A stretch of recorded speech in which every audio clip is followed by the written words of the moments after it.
పత్రిజీ ప్రతిరూపం పిఎంసి ప్రతిక్షణం సత్యదర్శనం. ఈనాటి సత్యదర్శనం కార్యక్రమానికి స్వాగతం, సుస్వాగతం. మిత్రులారా, మనం సత్యంతో జీవించడం కోసం ఎన్నో అద్భుతమైన విషయాలు తెలుసుకుంటూ వస్తున్నాం.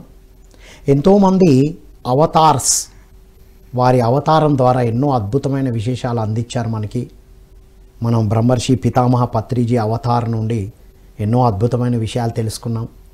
వారు అందించిన ఆత్మజ్ఞానంతో ఎన్నో నిగూఢ అర్థాలను తెలుసుకున్నాం, అంతరార్థాలను తెలుసుకున్నాం.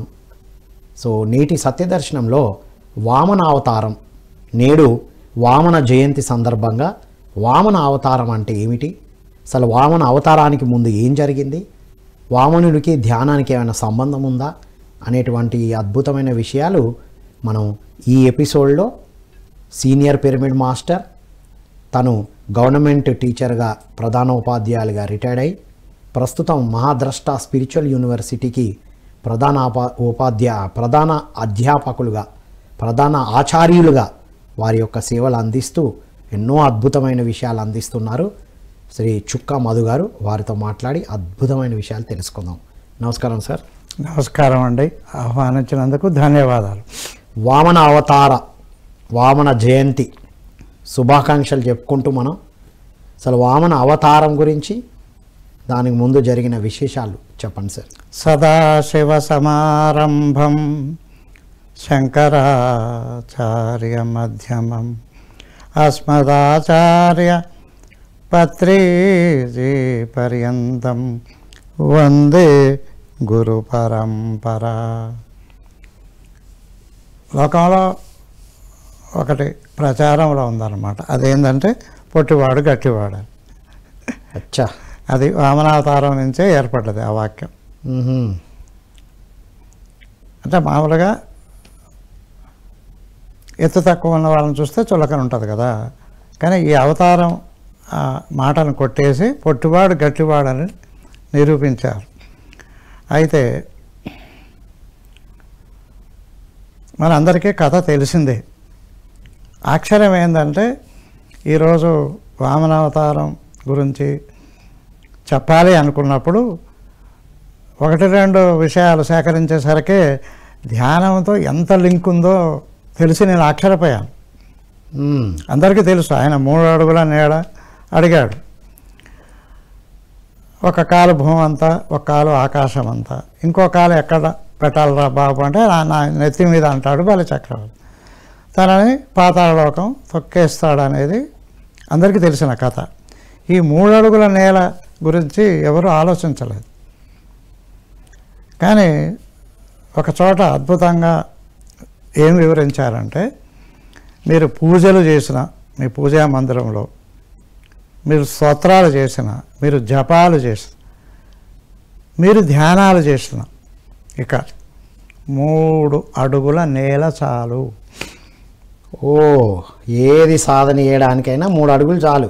దైవ సాధనకి 3 అడుగులు చాలు. ఒక్క పాయింట్ తెలిసింది మనకి, స్థలం. పూజా మందిరం 3 అడుగులు ఉంటే చాలు. మనం కూర్చుంటే 3 అడుగులే వస్తుంది మన చుట్టూ. ఇప్పుడు మనం కూర్చున్నది 3 అడుగులు లేకుండా కింద కూర్చున్నా 3 అడుగులే. అది కీ పాయింట్. రెండవది ఏంటంటే, ఎక్కడో కాశీ, ఎక్కడో అరుణాచలం, ఎక్కడో వైష్ణవదేవి, ఎక్కడో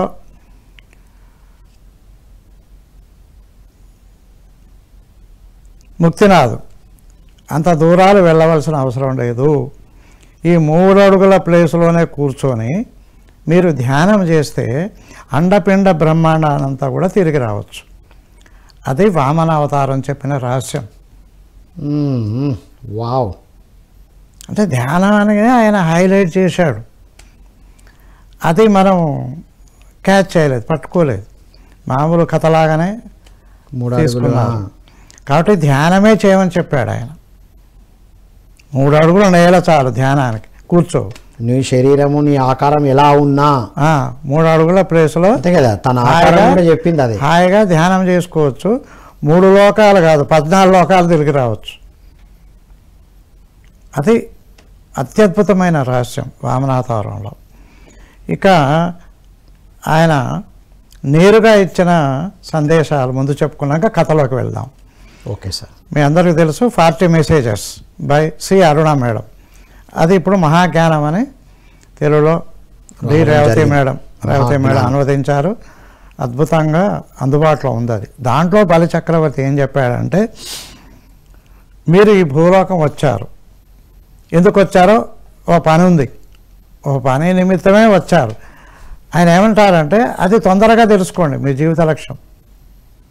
మీ భూమి మీదకి ఎందుకు వచ్చిందో తొందరగా తెలుసుకోండి. తొందరగా తెలుసుకొని ఆ పని పూర్తి చేసుకుంటే మీరు ఉత్తమ ఫలితాలు పొందుతారు.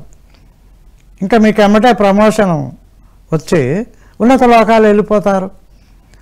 అందుకనే బలిచక్రవర్తి ఏం చెప్తారంటే, 20 ఏళ్లలో ఆయన చక్రవర్తి స్థాయికి ఎదిగిండట. 20 ఏళ్ళ 20 ఏళ్లలో ధ్యాన సాధన చేసి లోక జ్ఞానం, ఆత్మజ్ఞానం ఇవన్నీ సంపాదించుకొని 20 ఏళ్లకే చక్రవర్తి. అంటే నేను వచ్చిన పని తప్ప కంప్లీట్ చేసుకుంటూ వెళ్ళిపోయాను అన్నాడు. ఇంకా పత్రిసార్ని అడిగారు చాలాసార్లు, సార్ ఇక్కడ పని అయిపోతే ఏం చేస్తారు సార్ తర్వాత అంటే, ఇంకో లోకంలో పని చూసుకుంటానయా అనేవాడు. అది సత్యం. బలిచక్రవర్తి కూడా అదే చెప్తున్నారు. ఇక్కడ మీ పని అయిపోతే మరో లోకంలో మనం మరో పని చూసుకోవచ్చు. అప్పుడు మరో జన్మలోకి, మరో పరిసరాల్లోకి, మరో ఉన్నత లోకాల్లోకి వెళ్తాం మనం. ఇక్కడ పనిని ఫాస్ట్గా పూర్తి చేసుకోండి అంటున్నాడు. ఇక మూడవది ఆయన చెప్పింది ఏంటంటే, ఎవరైనా చనిపోతే బాధపడకండి. మరీ చిన్నపిల్లలు అలా రహస్యం చెప్పాడు ఆయన. ఎవరు చనిపోయినా బాధపడద్దు. చిన్నపిల్లలు ముఖ్యంగా, చిన్నపిల్లలు చనిపోతే అస్సలు బాధపడు. ఎందుకంటే వారు పై తరగతికి వెళ్ళిపోతున్నారు. ఈ భూలోకంలో వాళ్ళు నేర్చుకోవాల్సిన పాఠాలు అయిపోయినాయి. అది బాగా ఏదో అన్ఎక్స్పెక్టెడ్గా వెళ్ళిపోవట్లా కాదు, వాడు పర్పస్ తోటే వెళ్తున్నాడు. ఇక్కడ ఏం పని లేదు కాబట్టి వాడు తొందరగా వెళ్ళిపోతున్నాడు. ఊరికి వచ్చి చూసిపోదామని వచ్చిండు అంతే. మొన్న ఆనందయ్య క్లాస్కి వెళ్తే ఒక మదరు వచ్చి ఏడుస్తూ ఉందన్నమాట. ఏందన్నమాట, 18 ఏళ్ళ పిల్లవాడు చనిపోయాడు, సూసైడ్ చేసుకున్నాడు వాడు. ఎందుకు అలాగా అని అంటే, వాడి ఇష్టం, మనం ఎవరు, నువ్వు అలా తీసుకొచ్చినావా అని అడిగినా నేను. పైలోకం పోయి తీసుకురాలే కదా, వాడే వచ్చాడు వాడే పోయాడు, దానికి ఎందుకు ఏడుపు అనగానే ఒక థర్డ్ ఐ మాస్టరు, మా సీనియర్ మాస్టర్, ఆయన ఎమ్మటే ఏం చెప్పిండంటే, అతను పరమేశ్వరుడు దగ్గర వర్క్ చేస్తుండమ్మా, నిన్ను ఏడవద్దని చెప్తున్నాడు ఆ అబ్బాయి అన్నాడు. చూడండి, ఇక్కడ శరీరం వదిలాడు, ఇంకో పనిలో హాయిగా ఆనందంగా ఉన్నాడు. ఆత్మ ప్రయాణం. అదే ఈయన చెప్పాడు బలిచక్రవర్తి. ఎవరైనా చనిపోతే బాధపడకండి, వారు పై తరగతికి వెళ్తున్నారు. భూమి మీద పని అంటే చదువు పూర్తి అయిపోయింది, పాఠాలు నేర్చుకున్నారు, వాడికి ఏం పని. ఇక 4వది, దేన్ని ఎవరిని ద్వేషించొద్దు. అలా ద్వేషిస్తే మళ్ళీ రావాల్సి వస్తుంది భూలోకం. ద్వేషం ఉంటే మళ్ళీ జన్మ రివర్స్ అయితే రోల్ అంటే ఇప్పుడు ఎవరిని ద్వేషించే వాళ్ళు వస్తారా, ఇద్దరు వస్తారు. మరి వీడు వాడికి కనెక్షన్, వాడు వీరికి కనెక్షన్ కదా. అంటే ఒకరికి ద్వేషం ఉండి ఇంకొకరు లేకపోతే కట్ అయిపోతుంది బంధం. నాకు ఉంది మీ మీద, మీకు నా మీద ఏం లేదు. ఇప్పుడు మీరు కూర్చొని చింత చేస్తుంటారు అంతే. నేను మళ్ళీ రావాలి. మా స్నేహితులు ఒక ఆయన పెద్ద అబ్బాయి మ్యారేజ్ చేశారు. మ్యారేజ్ అయిన మళ్ళా నుంచి మొదటి పెండలం గొడవలు. ఓ సంవత్సరం వరకు పెద్ద మనుషులలోకి వెళ్ళారు, గొడవలు అయిపోయాయి. అప్పుడు మా ఫ్రెండ్ వచ్చి నన్ను అడిగాడు, ఏమిటి ఇలా ఎవరైనా పెళ్లి చేసుకుంటే కనీసం 3 నెలలన్నా హనీమూన్ అంటారు కదా, వీళ్ళు ఏంది ఇట్లా కొట్టుకుంటున్నారు అంటే, చూస్తే వాళ్ళిద్దరూ గత జన్మలో రాజకీయ నాయకులు. ద్వేషించడం వల్ల ఒకరికి అట్రాక్ట్ అయ్యి ఈ జన్మలో భార్యాభర్తలు అయిపోయారు. ద్వేషం వల్ల మళ్ళీ ఇప్పుడు దగ్గరికి వచ్చారు. దగ్గర ఉండి ఒక ఇంట్లో ఉండి ఒక రూమ్లో ఉండి కొట్టుకుంటాడు. అప్పుడు వేరే పార్టీలలో ఉండి కొట్టుకున్నారు. కాబట్టి ద్వేషించొద్దు. మరి ఏం చేయాలి స్వామి అంటే, ప్రేమ సానుభూతులతో జీవించండి. ప్రేమ సానుభూతి, సింపతితో జీవించండి. ఇక 6వది ఆయన అద్భుతంగా ఏం చెప్పారంటే, ధ్యానం చేస్తే మీరు కూడా మహావిష్ణువు అంత అవుతారు. విష్ణు అవతారమే కదా సార్, వామన అవతారం. అవును, ఎవరు ధ్యానం చేసినా త్రిమూర్తుల స్థాయికి వెళ్ళిపోతారని చెప్తున్నాడు ఆయన. ఇంకా మన పిరమిడ్ సొసైటీ ధ్యానులని మన బ్రహ్మర్షి పితామహ పత్రిజన ఆయన చాలా మెచ్చుకున్నాడు. మీరు you are doing good job, చాలా మీ సంఘం, మీ గురువుగారు, మీరు మామూలు గారు బాబు ఏ యుగంలో ఇలాగా జరగలేదు అని చెప్పారు. ఇక ఆయన చివరిగా ఇచ్చిన సలహా ఏంటంటే స్వాధ్యాయం చేయమన్నారు, అనుభవాలను చర్చించమన్నారు. ఇప్పుడు మనం అనుకున్నామే అలాగా ఏదో ఒక అంశాన్ని తీసుకొని దాన్ని ఆచరించమన్నారు. ఇది బలిచక్రవర్తి మన జ్ఞానులందరికీ లేదా సమస్త మానవ జాతికి ఇచ్చిన సందేశం. ఇప్పుడు ఆయన కథలోకి వెళ్దాం. ఇప్పుడు కథలోకి వెళ్ళకంటే ముందు ఇప్పుడు మనం వినాయక నవరాత్రులలో ఉన్నాము. శుక్లాంబరధరం విష్ణుం శశివర్ణం చతుర్భుజం ప్రసన్నవదనం ధ్యాయేత్ సర్వవిఘ్నోపశాంతయే. అయితే వినాయకుడు ఈ వామన అవతారం గురించి మహాభాగవతంలో ఉంటుంది. ఆ వ్యాస భగవానుడికి వినాయకుడికి చాలా దగ్గర సంబంధం ఉంది. తానే రాశారు కదా. ఎందుకంటే ఆయన 1,00,000 శ్లోకాలు చెప్పింది వ్యాస భగవానుడు అయితే రాసింది గణపతి. ఇక వ్యాస భగవానుడు 18 పురాణాలు 18 ఉప పురాణాలు రాశారు ఆయన. నారాయణం నమస్కృత్యం నరం చైవ నరోత్తమం దేవీం సరస్వతి వ్యాసం తదో జయం ఉదారయేత్. ఎక్కడ సరస్వతి మాత, ఎక్కడ వేదవ్యాసుల వారు ఉంటారో అక్కడ జయము తప్పదు. మహాభారతానికి మరొక పేరు ఏంటంటే జయం. జయం జయం జయం. భగవద్గీతలో మొదటి అక్షరం ధర్మ, ధర్మక్షేత్రే అక్కడి నుంచి మొదలైంది. ఆఖరి మాట జయం. ధర్మమే జయిస్తుందని భగవద్గీతలో మొదటి మాటలో చివరి మాట కలిపితే సారాంశం. సత్యమేవ జయతే అన్నట్టుగా ధర్మమేవ జయతే. అయితే ఆ వ్యాసుల వారు చెప్తుంటే వినాయకుడు రాశాడని మనకు తెలుసు. అలాగా మనందరికీ తెలుసు మహాభారతాన్ని కవిత్రయం తెలుగులోకి రాశారు. నన్నయ్య తిక్కన ఎరాప్రకట. పోతన గారు ఏమంటారంటే ఈ సంస్కృత భాగవతాన్ని ఇంతవరకు ఎవరు అనువదించలేదు. నా భాగ్యం, ఓహో, నాకు ఈ భాగ్యం దక్కింది. ఇంతకాలం కూడా ఎవరు దీని జోలికి పోలేదు. ఇప్పుడు నేను ఆంధ్రీకరిస్తా.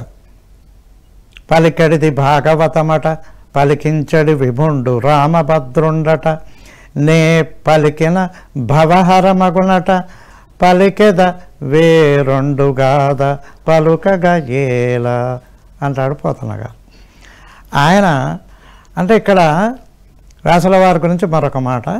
18 పురాణాలు 18 ఉప పురాణాలు మహాభారతం 1,00,000 శ్లోకాలతో రాసినా కూడా ఆయనకి సంతృప్తి కలగలే. అమ్మా, అంత ఇదేంది అని బ్రహ్మలోకం పోయాడు ఆయన. పోయి బ్రహ్మనే అడిగాడు, ఇక్కడ సాటిస్ఫాక్షన్ రావట్లేదు, ఎందుకు స్వామి, మరి ఏం చేయమంటారు అంటే, బాబు నువ్వు బోళ్ళంత రాశావు కానీ శ్రీ మహావిష్ణువు గురించి కానీ ఆయన భక్తుల గురించి కానీ నువ్వు రాయలేదు. అబ్బా, అదొక్కటి మిగిలిపోయిందని చెప్పారు. అది రాయిపో అంటే అప్పుడు భాగవతం రాశారు. అందులో విష్ణు కథలన్నీ భక్తుల కథలన్నీ ఉంటాయి. గజేంద్ర మోక్షం, ప్రహ్లాద చరిత్ర, ఈ దశావతారాలు ఇవన్నీ అందులో ఉంటాయి అన్నమాట భాగవతంలో. దాన్ని మన పోతన గారు ఎంతో సుమధురంగా అనువదించారు. ఆయన సహజ కవి. ఇప్పుడు సరస్వతి మాత అన్నాను వ్యాసుల వారి తర్వాత.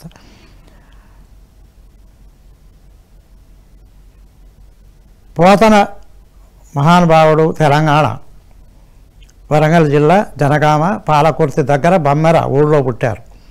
అవునా, అందుకే పోతన జూనియర్ కాలేజ్ ఉంది సార్ ఆ ఏరియాలోనే. అక్కడ ఇల్లు ఉంది ఇప్పటికీ ఆయనది.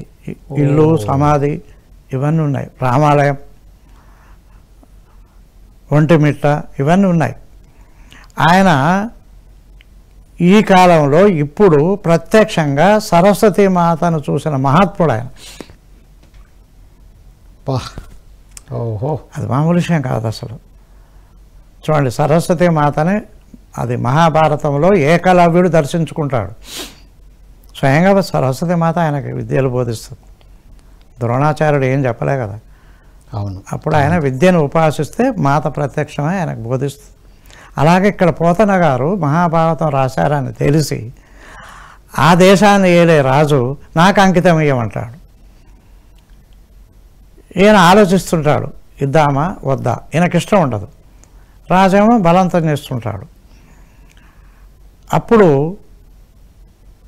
ఆయనకి పూజా మందిరంలో అమ్మవారు ప్రత్యక్షమైంది. ఎలా ఉంటుంది ఆమె? ఏడుస్తూ ఉంటుంది. కాటుక కంటినీరు చనుకట్టుపై బడై ఏల ఏడ్చెదో. అమ్మ ఎందుకు ఏడుస్తున్నావని అడుగుతాడు. అంటే ఈ గ్రంథం ఎవరికి అంకితం ఇవ్వద్దు నాయన అంట.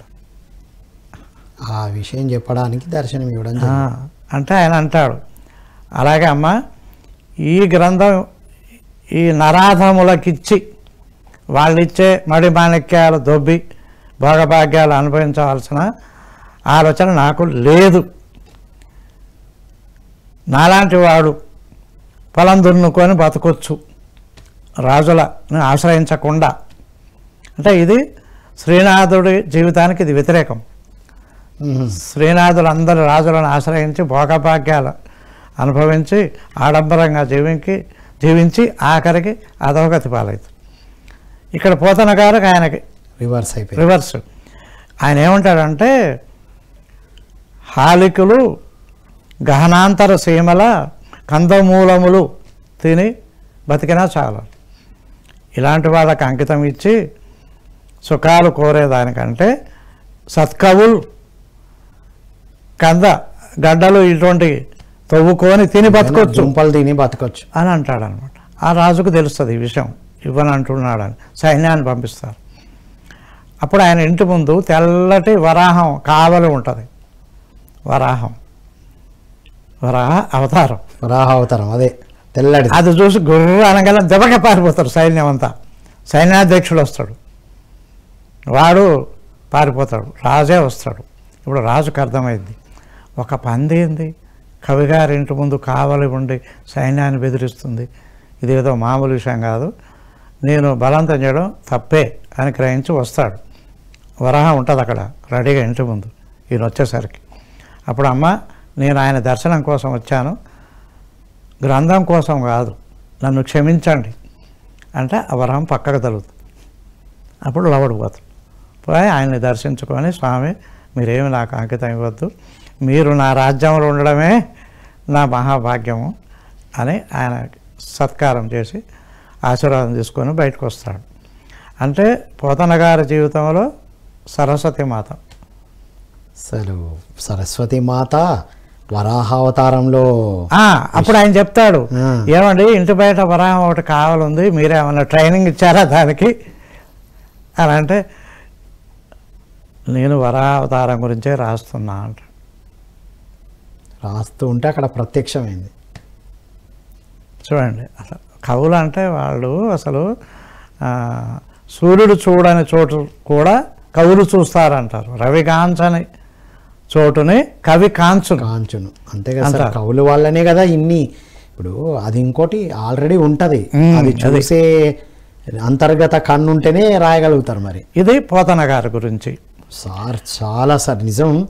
హన్మకొండలో చదివాము, హన్మకొండలో జ్ఞానం తీసుకున్నాము, వరంగల్ జిల్లాలో ఉన్నాం, కానీ ఈ సత్యం నాకు ఫస్ట్ టైం నేనైతే వింటున్నాను. మా ఆవిడ ఎప్పుడు అంటుంటుంది అనమాట, నేను పోతన గురించి చెప్పగానే మా ఊరి దగ్గరే బొమ్మెర ఉంటుంది అని అంటుంటుంది. పాలకుర్తి దగ్గర, జనగామకు 30 కిలోమీటర్లు పాలకుర్తి బొమ్మెర.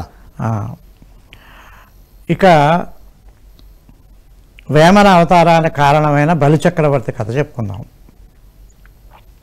బలి సందేశం వినిపించాను నేను. బలి ఎవరు? విరోచనుడి కుమారుడు. విరోచనుడు ఎవరంటే ప్రహ్లాదుని కొడుకు. మనకందరికి తెలిసిన ప్రహ్లాదుడి మనవడు బలిచక్రవర్తి. ప్రహ్లాదుడి మనవడే బలిచక్రవర్తి. ప్రహ్లాదుడు అంటే మనకు ఆ చిన్న రూపమే మైండ్ లో ఉండిపోయింది. అవును, మరి ప్రహ్లాదుడి మనవడు బలిచక్రవర్తి అంటే వింతగా అంతే కదా. ఎందుకంటే ఆయన ఓ 10 ఏళ్ల లోపే అదే నరసింహ అవతారాన్ని దించుకున్న మనగాడు. అప్పుడు అదే రూపంలో ఉండి మన మైండ్ లో మన సినిమాలు కూడా అయ్యే చూసాం, అదే చూసిన. ఇప్పుడు ఆయన చక్రవర్తి అయింది, పరిపాలించింది, మనకేమి తెలియదు కదా, ఆ స్టోరీ రాలే. ఇప్పుడు మీరు బలి చక్రవర్తి వారి మనవడు అనేటప్పటికి అది ఎప్పుడు డిఫరెన్స్ అనుకుంటాను. అయితే వీళ్ళంతా రాక్షసులే. హిరణ్యకశిపుడు రాక్షసుడే కదా, రాక్షసుని కొడుకే కదా, కానీ విష్ణు భక్తులు వచ్చాడు. అలాగే బలి కూడా విష్ణు భక్తుడే, మనకు తెలియంది. ఓకే, ఆయన కూడా విష్ణు భక్తుడే. ఆ భక్తి దాన ధర్మాల వల్లనే అతను చక్రవర్తి అవుతాడు. అతను చక్రవర్తి ఆషామాషి కాడు, మంచి ధర్మాత్ముడు కాబట్టే, సాత్వికుడు కాబట్టే ఆయన చక్రవర్తి అవుతాడు. ఇప్పుడు మనందరికీ తెలుసు క్షీరసాగర మదనం, దేవదానవులు కృషి చేశారు, అమృతం వచ్చింది. మరి దానవులకు పంచారా? విష్ణువే మోహిని రూపం ధరించి కేవలం దేవతలకే పంచాడు, దానవులకి పంగనామాలు పెట్టాడు. ఆయన అన్యాయం చేసింది విష్ణువు. ఇప్పుడు బలి చక్రవర్తి అప్పటికే రాక్షస చక్రవర్తి, గురువు దగ్గరికి వెళ్తారు. ఇప్పుడు మీరు ఒకటి వింటారు లోకంలో, 6 3 అయినా 3 6 అయినా ఏంది అంటే, మీరు ఇప్పుడు న్యూమరాలజీ అన్నారు కదా, 3 అంటే గురు సంఖ్య, దేవతలకు గురు, దేవతలకు గురు బృహస్పతి నెంబర్, అది బృహస్పతి నంబర్ 3. 6 అంటే రాక్షసుల గురువు శుక్రాచార్యుడి నెంబర్, అది ఓహో శుక్రాచార్యుడి నెంబర్, అది శుక్రవారం పూజలు ఎవరు? రాక్షసే సార్. అయితే ఆ గురువు దగ్గరికి వెళ్తాడు చక్రవర్తి. మేము అమృతం కోసం ఇంత కష్టపడ్డాము, మాకు నామాలు పెట్టిరాళ్ళు, వాళ్ళు అమృతం తాగరు, ఇక ఓడించలేమా, ఇక చంపలేమా, మీరు దారి చూపించండి గురువరా అంటారు. వాళ్ళు అమృతం తాగరు, ఇక మేము ఏం చేస్తాం? అలా అమృతం తాగిన వారికి మరణం లేదని అనుకుంటున్నాం కదా మనము, ఓడించలేరని అనుకుంటున్నాం కదా. ఈ బలిచక్రవర్తి ప్రశ్నకి శుక్రాచార్యుల వారు నేను మార్గం చూస్తారా అని ఆయన చేత విశ్వజిత్ యాగం చేయించాడు. విశ్వజిత్ అంటే విశ్వంలో వాడికి ఎదురే లేదు, విశ్వాన్నే జయించే అంత శక్తి సామర్థ్యాలు వాడికి వస్తాయి. ఆ యాగం అయిపోగానే బంగారు రథం, బంగారు అక్షయ తూణీరాలు, బంగారు ధనస్సు అవన్నీ వస్తాయి చక్రవర్తి. ఇంకేముంది, అవి పట్టుకొని దేవలోకం మీద దండయాత్రకు వెళ్తాడు. ఈలోగా ఇంద్రుడికి తెలిసిపోద్ది శక్తి సంపన్నుడై వస్తున్నాడు బలిచక్రవర్తి అని. మాకంటే ఎక్కువ శక్తి లేకపోతే వాడు ఎందుకు దండయాత్ర చేస్తాడు? తెలుగల్లోడు ఇంద్రుడు. అందుకని అందరినీ ఎక్కడికక్కడ పారిపోండి అని చెప్తాడు. ఒక్కోటి దేవతలు పక్కన పారిపోతారు. బలి వచ్చి చూస్తే అమరావతిలో ఎవడూ లేడు, శుభ్రంగా కుర్చీలో కూర్చుంటాడు. ఇంద్ర పదవి, చక్రవర్తి పోయి ఇంద్ర పదవి ఇట్లా కూర్చుండు హాయిగా. ఇంద్ర పదవి యజ్ఞాలు చేసిన అవిస్తంతా వీళ్ళకే వస్తుంది, దేవతలకు పోట్లేదు.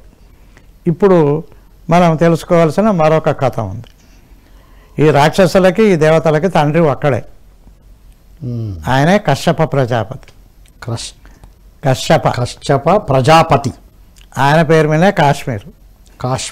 ఓ, కశ్యప ప్రజాపతి మీదనే కాశ్మీర్ అనే పేరు. అందుకే అటు అది ఇటు ఇది రెండు పేర్లతో ఉన్నాయి, 2 పేర్లతో 2 దేశాల్లో. ఆయనకి బ్రహ్మ మానస పుత్రుడు అంటారు కదా, ఆయన ఎంతోమంది ప్రజాపతులను సృష్టిస్తున్నాడు. సృష్టి ఎక్స్పాండ్ చేయడానికి బ్రహ్మ పనే అది. వచ్చిన వాళ్ళు వచ్చినట్టు పోయి ధ్యానం చేస్తున్నారు, ఎవడు పెళ్లి చేసుకోవడం లేదు. ఓ, అప్పుడు కశ్యపుడు పుట్టగానే చెప్పాడు, నువ్వు సంసారివై ఈ జనాభాని అంటే ఈ సృష్టిని పెంచాలిరా బిడ్డ, అందరు పోయి కూర్చున్నారు, కాళ్ళు పోసుకోరు, నువ్వన్న ఈ పని చేయి అంటాడు బ్రహ్మ. అప్పుడు 12 మంది భార్యలు చేసుకుంటాడు ఆయన. దితి అదితి 2 పేర్లు మనకు తెలుసు, నాకు కూడా అంతవరకే తెలుసు, మిగతా 10 మంది పేర్లు నాకు తెలియదు. కానీ మీరు గుర్తించాల్సింది సర్పాలు, పక్షులు, గంధర్వులు, యక్షులు, కిన్నెర, కింపురుష వీళ్ళందరూ ఒక్కొక్క భార్యకు పుట్టిన వాళ్ళే. అది అసలు అన్ని జాతులు ఈ విశ్వంలో ఎన్ని జాతులు అవుతున్నాయో అన్నీ కశ్యపుడి యొక్క సంతానమే. మొదటి వాళ్ళని చెప్పుకుంటున్నాం, దేవతలని రాక్షసులని. దితికి దైత్యులు, అదితికి దేవతలు. ఇప్పుడు సింహాసనం కోల్పోయి అడవుల పండు తిరుగుతుంది ఎవరు? దేవతలు. అలా తల్లి ఎవరు? అదితి. ఆమె నా పిల్లగాలకి ఏంది ఇట్లా కష్టం వచ్చింది అని మొగుడు దగ్గర పోయి అడుగుతుంది. నువ్వు ఇంత పెద్ద మనగాడివి, ఆమె కొడుకులేం సుఖపడతారు, నా కొడుకులేం కష్టపడతారు, మీరేమైనా చేయలేరా అని అంటుంది. ఇప్పుడు భార్య అడిగింది, ఆయన ఏదో ఒకటి చెప్పాలి కదా. అలా అయితే నువ్వు ఒక 12 రోజులు పాయు భక్షణ వ్రతం చేయి అంటాడు. పాయు అంటే నీళ్లు, నీరు తాగే ధ్యానం చేయాలి. ఉపవాసం కాదు, ధ్యానం చేయాలి. Water meditation. అంటే నువ్వు సహాయం చేయవయా, మన కొడుకులకు న్యాయం చేయమంటే ఏదో ఒకటి చేయక నాకు పని పెట్టాము అనలే ఆమె. అక్కడ పతివ్రత ధర్మం. భర్త చెప్పింది యాజ్ ఇట్ ఈస్గా ఆమె పాటించేసింది. నువ్వేం పీకలేవా అని అడగలే. ఓకే, ఇప్పుడు వాళ్ళు ఎట్లా అంటారు, మళ్ళీ నన్ను ఏమంటే నువ్వేం చెప్తావు ఫస్ట్. అదే తల్లులు చేసే పెద్ద తప్పు. తండ్రి ఏదైనా చెప్పితే పిల్లలు వినాలంతే, మధ్యలో నువ్వు ఏలు పెట్టద్దు.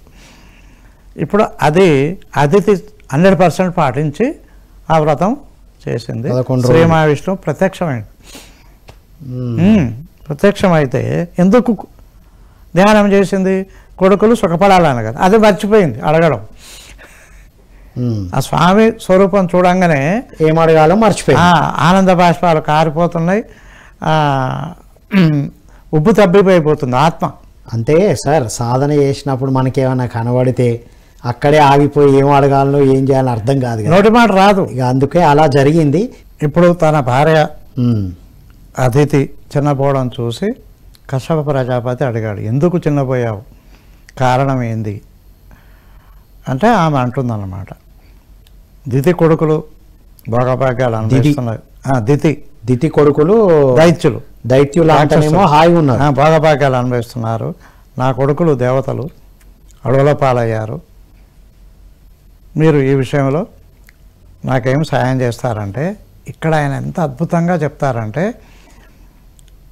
అదితి నువ్వేమిటి విష్ణుమాయకి లోబడిపోయావు, ఈ సంసారం ఏంది, ఈ పిల్లలేంది, ఈ న్యాయం ఏంది, అన్యాయం ఏంది, నువ్వు కూడా మాయలో పడిపోయినావా అంటాడు ఆయన కశ్యప ప్రజాపతి. అంటే నేను తల్లిని కదా, మరి నా పిల్లల గురించి నేను కాకపోతే ఎవరు ఆలోచిస్తారు?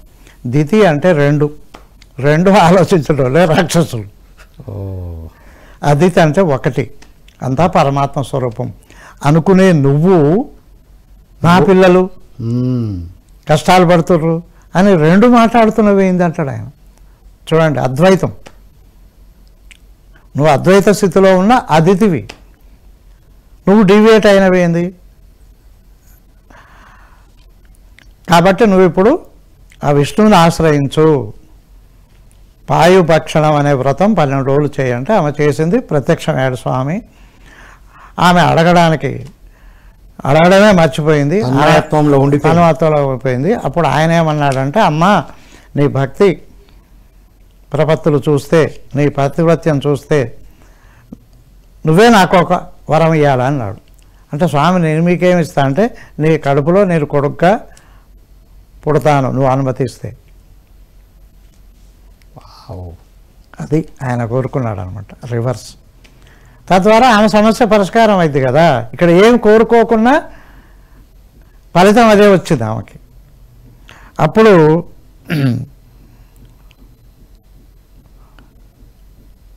ఆయన శ్రీ మహావిష్ణువు యొక్క రూపాన్ని ఆమె కళ్ళతో తాగింది. కళ్ళతో తాగుతారా?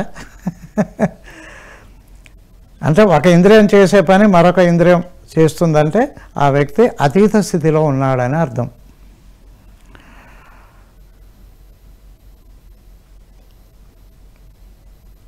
What is your intention? నీ సంకల్పం ఏంది? అది తీరేటందుకు నేను నీ కడుపులో జన్మిస్తాన్నాడు. జన్మించాడు. ఆయన ఉపనయనం అయిపోయింది, 3 అడుగులే ఉన్నాడు. ఎవరు వయా నువ్వు అని అంటే ఏమన్నాడు ఆయన అంటే, ఒంటివాడ అన్నాడు. నేను ఒక్కనే నేను లేని చోటు లేదు, అందరూ నా వారే, నేను మాత్రం ఎవరు వాళ్ళని కాను, అందరిలో నేను ఉంటా, నాలో ఎవరు ఉండరు. ఓ ఎంత ఎంత అద్భుతంగా పోతన గారు తెలుగులో రాశారు. తొల్లి సిరి ఉండే, వెనకటికి లక్ష్మీదేవి ఉండే. అంటే అడ్రస్ మొత్తం చెప్పేస్తున్నాడు తను ఎవరు. ఇప్పుడు ఆ బలిచక్రవర్తి ఒక యజ్ఞం చేస్తున్నాడు, అక్కడికి వెళ్ళాడు ఈ వామనుడు. ఈ వచ్చే వామనుడు చూసి, ఆ బ్రహ్మచారి చూసి, యజ్ఞం చేసేవాడు దాన ధర్మాలు చేస్తుంటారు, ఏం కావాలయా నీకు అన్నాడు బలిచక్రవర్తి ఈ అబ్బాయిని. అంటే అడగడం చూడండి, ఈ వెళ్ళినోడు బ్రహ్మచారి విద్యార్థి, పుస్తకాలు కావాలన్నా, పెన్నులు కావాలన్నా, ల్యాప్టాప్లు కావాలా అని అడగాలి. అవును. ఆయనేం అడిగాడు, ఎందుకు అంటే నేను చక్రవర్తి ఇంద్రుడిని, ఇప్పుడు అహంకారం పెరిగిపోయింది, అలా అడిగాడు. ఏనుగులు, గుర్రాలు, రాజ్యాలు కావాలంటే నా రాజ్యం ఇస్తా, కన్యలు, వజ్రాలు, మణులు అని ఓ లిస్టు చదువుతుండు. ఈ అబ్బాయి ఉండి, ఒంటివాడ నేను సింగిల్, నాకు 1-2 అడుగులు మేర ఎమ్ము సొమ్ము, మేర వల్ల కోరిక తీర బ్రహ్మ కూకటి ముట్టెద, దాన కుతుక సాంద్ర దానవేంద్ర. నాకెందుకయ్యా ఈ గుర్రాలు, ఏనుగులు, నేనేం చేసుకుంటా, నేను బ్రహ్మచారిని, నాకు 1-2 అడుగుల నేల ఇవ్వు, ఇంతకు మించి నాకేమి వద్దు, ఆ కోరిక తీరిస్తే నేను బ్రహ్మ కూకటి మొట్టెద, బ్రహ్మ మూలాన్నే తలుగుతా, దాన కుతుక సాంద్ర. నీకు దానం ఇవ్వాలని తపన చాలా ఉందే, అన్ని ఇచ్చేస్తా అంటున్నావు, ఓ దానవేంద్ర. దానము అడిగిండు, దానము దానవేంద్ర అనగానే శుక్రాచార్యుడు వచ్చాడు. ఆయన తెలిసిపోయింది వచ్చినవాడు విష్ణు అని. ఒరే నువ్వు దానం చేస్తే కొంపలు మునుగుతాయి, ఆఖరి నీ ప్రాణం కూడా పోవచ్చు, ఇవ్వకు అన్నాడు. ఎందుకు ఇవ్వద్దు అన్నాడు. వచ్చినవాడు విష్ణువు అని చెప్పాడు. విష్ణువా? విష్ణు అంటే ఎవరు అనుకుంటున్నావు నువ్వు? కారే రాజులు రాజ్యములు కలుగవా, వారేరి సిరి మూట కట్టుకొని పోవజాలిరే, శిబి ప్రముఖాదులు ఈరే కోర్కులు వారిని మరచిరే ముక్కాలమున్ అంటాడు. ఈ రాజ్యాలు, ఈ భోగాలు, ఈ పదవులు ఇవన్నీ ఏమైనా ఎంటొస్తానా? ఎవరి పేరు ఉంటుంది భూమి మీద? దాన ధర్మాలు చేసిన శబి చక్రవర్తి పేరుంది ఇప్పటికీ. అలా నేను దానం చేస్తా. పుచ్చుకున్నట్టెవడు?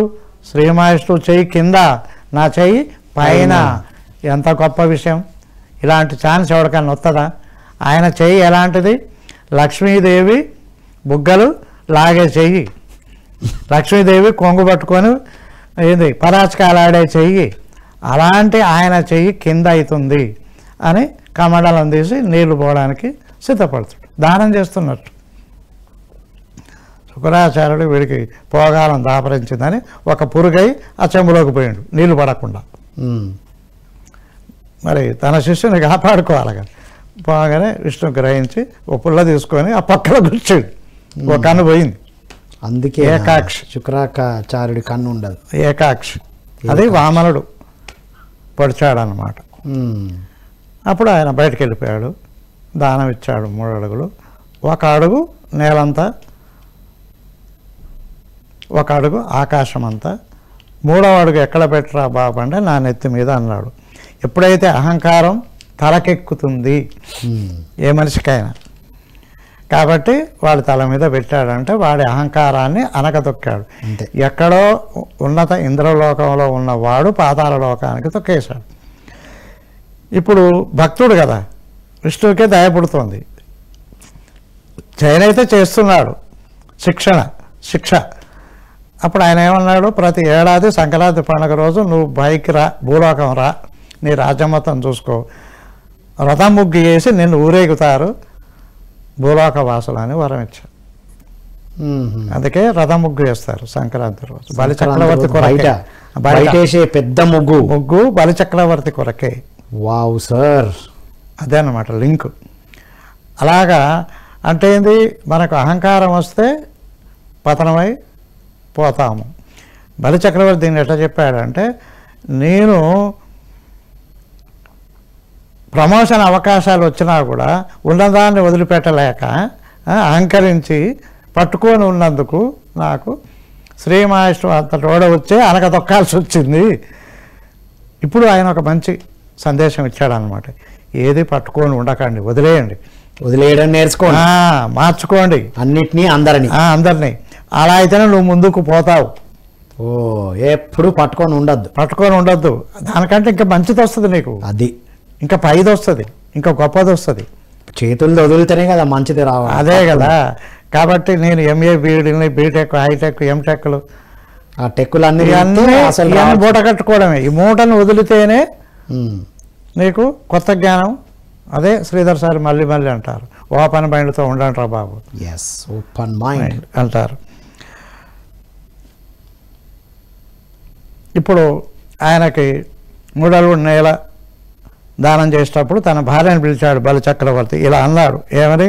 రమ్మ మానవోత్తమ లెమ్మ నీ వాంఛితంబు లేదు అనక ఇత్తున్ తెమ్మ అడుగుల నిటురా నిమ్మ కడుగంగ వలయు నేటికి దయయున్. నువ్వు నీరు తీసుకురా అని భార్యను అన్నాడు అనమాట. ఈయన కాళ్ళు కడగాలి, ఈయన కోరిక తీర్చాలి మనం అని ఇది పోతన గారు అద్భుతంగా. ఇప్పుడు శుక్రాచార్యుడిని ఎందుకు ఇవ్వకూడదు దానం అంటే, శుక్రాచార్యుడు చెప్పిన మాట ఇవాళ భూమి మీద బాగా ప్రచారం అయింది. అది తెలుసుకోవాలి మనం. ఏమన్నాడు? అడిగింది ఇవ్వకు అని. ఇవ్వకు, ఎందుకు ఇవ్వద్దు? నేను మాట ఇచ్చాను కదా, మాట తప్పితే ఎట్లా, అబద్ధం ఆడద్దు కదా అంటుంటాడు బలిచక్రవర్తి. అప్పుడు ఆయన ఏమంటాడంటే, ఇప్పుడు మన జనం అంతా అంటుంటారు, ఓ పెళ్ళి, అరే అమ్మాయి వయసు 32 రా, 24 ఏళ్ళు రాయరా. ఓహో, దాన్ని ఏమంటారు? అడ్జస్ట్ చేయి. బయోడేటాలో తక్కువ చేసి రాయి అంటే అబద్ధం కదరా అంటే 100 అబద్ధాలు చెప్పారా. పెళ్ళి ఒక్క నుంచి వచ్చిందంటే అక్కడి నుంచి వచ్చింది. వారి జాక్షములందు వైవాహికములందు ప్రాణ విత్తమాన భంగమందు చకిత గోకులాగ్ర జన్మ రక్షణమందు బొంకవచ్చు. ఇది చెప్పారు శుక్రాచార్యుడు. బొంకవచ్చు అనఘము పొందడు అధిప ఓ రాజా వారి జాక్షులందు. ఆడవాళ్ళ విషయంలో అబద్ధాలు ఆడవచ్చు. 1. 2 వైవాహికములందు పెళ్లి విషయంలో అబద్ధాలు ఆడవచ్చు, ఇద్దరిని కలపడానికి బొంకవచ్చు. ప్రాణం పోయేటప్పుడు బొంకవచ్చు. విత్తం ధనం విషయంలో అబద్ధాలు ఆడవచ్చు. 1000 రూపాయలు ఉన్నాయి లేవనొచ్చు. మానభంగమప్పుడు అబద్ధాలు ఆడవచ్చు. జన్మ రక్షణ యందు ప్రాణం రక్షించుకోవడానికి కూడా బొంకవచ్చు. అఘము పొందము పాపం ఏమి లేదు అన్నాడు రాక్షసుల గురు శంకరాచార్యుడు, శుక్రాచార్యుడు. ఇప్పుడు మనం 100 అబద్ధాలు ఆడవచ్చు అనే కాడికి వచ్చాం. 100 అబద్ధాలు ఆడినా ఓ మంచి పెళ్లి చేయాలి, ఇద్దరిని కలపడానికి ఎన్ని అబద్ధాలు అని ఆడచ్చు అనే దగ్గర వచ్చింది. అక్కడి నుంచి వచ్చింది అసలు ఇది. అంటే ఇప్పుడు మనం ఆచరించేటి అన్ని అసురులది సురులది దేవుడు రెండో ఇస్తానం మనం. మరి అంతే కదా. Oh my God. పోతనామాత్యులు రాసినాయి అన్న సార్ ఇవన్నీ. పోతనామాత్యుల వారి నుంచి వచ్చి ఆంధ్ర మహాభాగవతం వేదవ్యాసుల వారి ఆంధ్ర మహాభాగవతం పోతన గారు రాశారు. ఆయన సంస్కృత భాగవతం రాశాడు. మూలం వేదవ్యాసులే. దాన్ని ఆంధ్ర అనువాదం మన తెలంగాణ కవి బమ్మెర పోతన గారు. బమ్మెర పోతన. ఇప్పుడు ఆయన బలిచక్రవర్తి యొక్క కాళ్ళు చేతులు వరుణాస్త్రంతో కట్టేశాడు విష్ణు. ఎందుకంటే అహంకారం పెరిగిపోయింది కదా. ఇప్పుడు ప్రహ్లాదుడు వచ్చాడు చూడడానికి. వాళ్ళయ్యా విరోచనుడు వచ్చాడు, నా కొడుకు కథ ఇట్టయింది ఏంది, విష్ణు భక్తుడు ఇంద్ర పదవి పొందినోడు ఇవాళ కాలు చేతులు కట్టేసి ఎలా పడేసాడు విష్ణు. అదే విష్ణు పిల్లవాడైన ప్రహ్లాదుని రక్షించడానికి వచ్చాడు. అయితే ఇక్కడ ప్రమోషన్ ఇచ్చింది విష్ణువే, దించేసింది విష్ణువే. అప్పుడు బలి చక్రవర్తి ఏడ్చిండట పాపం. ఎందుకంటే ఎదుటోడు విష్ణు అని తెలిసినా దానం చేశాడు, గొప్ప విషయం అది. 2,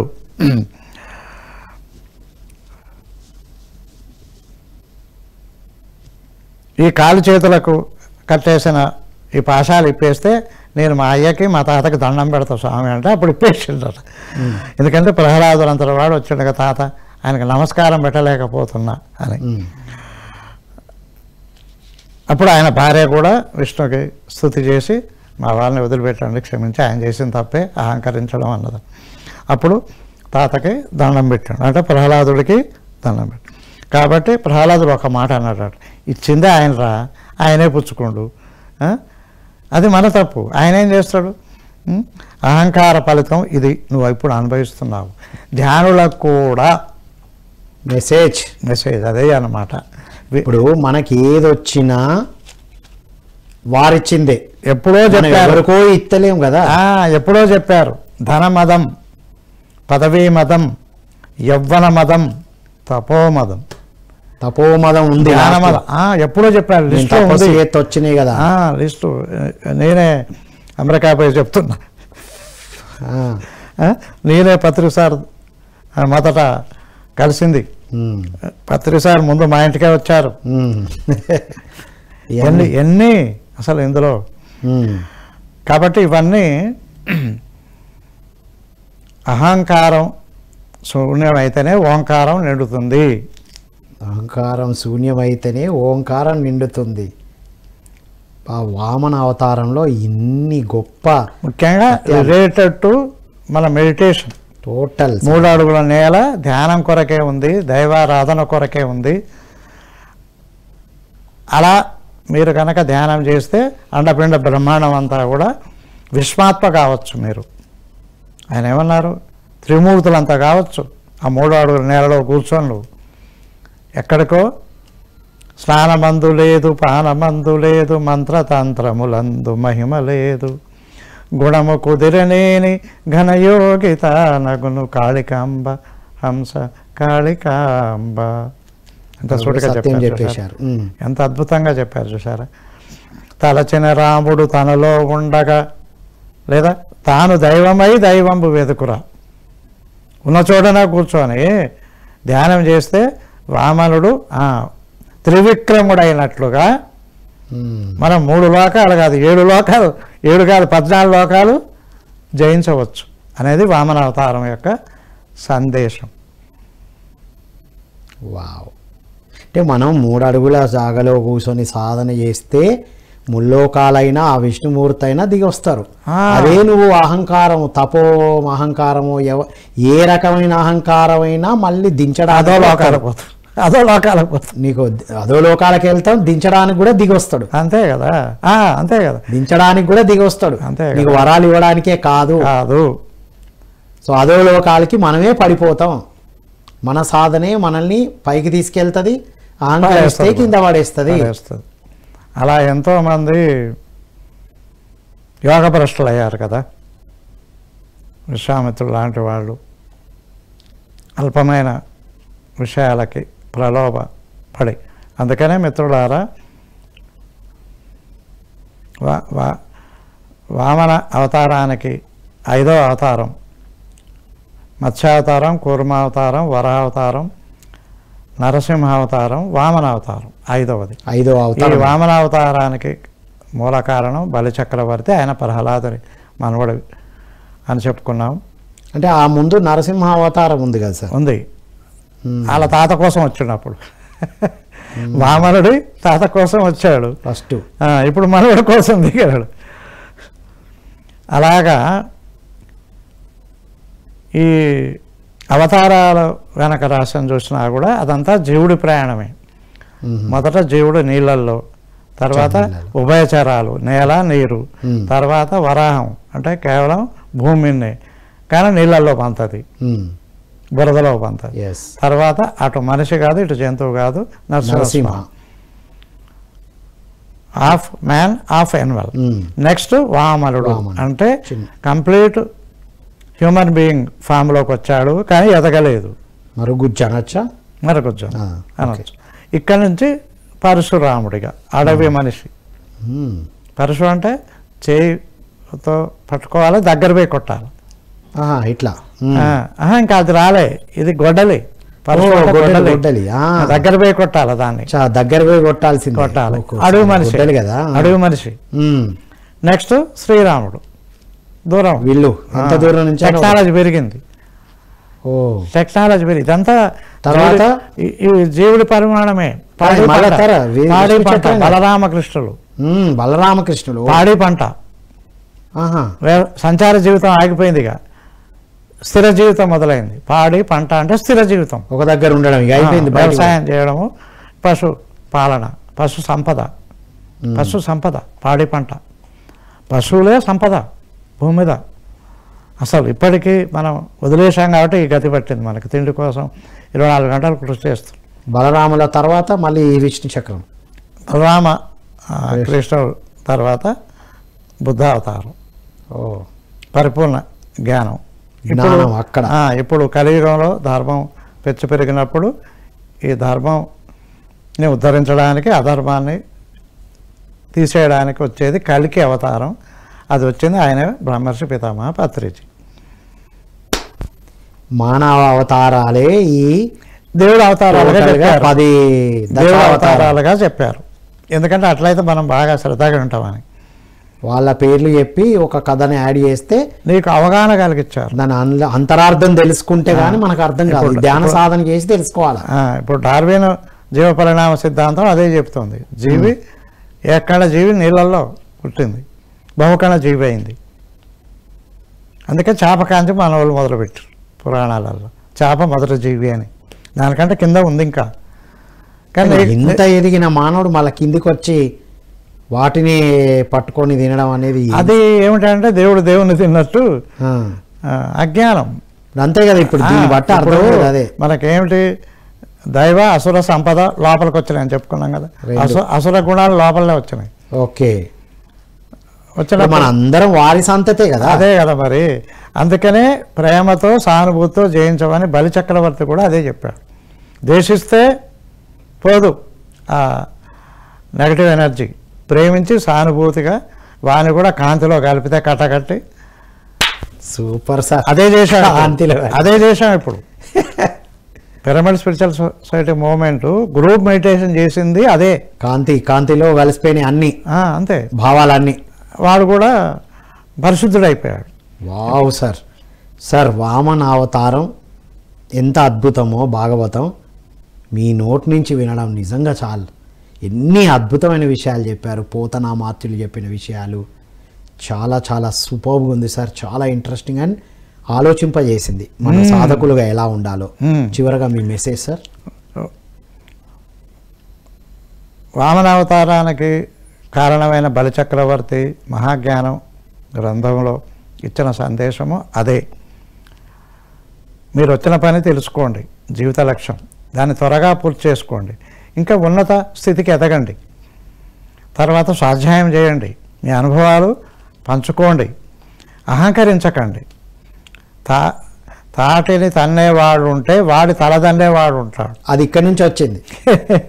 నేనే ఇదే అనుకున్నప్పుడు తలదన్నడానికి దిగొచ్చారు. సూపర్ సార్, అల్టిమేట్ విషయాలు. Thank you so much sir. ధన్యవాదాలండి మీకు కూడా. మిత్రులారా, విన్నాం కదా, వామన అవతారంలోని సత్య దర్శనాన్ని చూపించారు వారు. మనకు తెలుగులో ఆంధ్ర భాగవతంగా వచ్చిన పోతనామాత్యుల వారి గురించి తెలుసుకున్నాం ఈరోజు.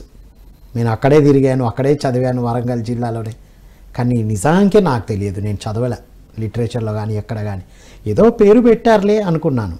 కానీ ఇంకా ఎన్ని విషయాలు తెలుసుకోవాలి మనకు తెలిసినవి చాలా తక్కువ అన్న భావన కలిగింది. ఈ ప్రోగ్రాము సార్ మీరు తీసుకోవాలి అన్నప్పటి నుంచి వారు ఎన్ని పుస్తకాలు రెఫర్ చేసి ఈరోజు మన ముందుకు తీసుకొచ్చారు మిత్రులారా. కాబట్టి ఓవరాల్గా ఇందులో అర్థమయ్యేది ఒకటే, మనం సాధన చేసుకోవడం. ఈ 10 అవతారాలంటే మన అవతారాలే.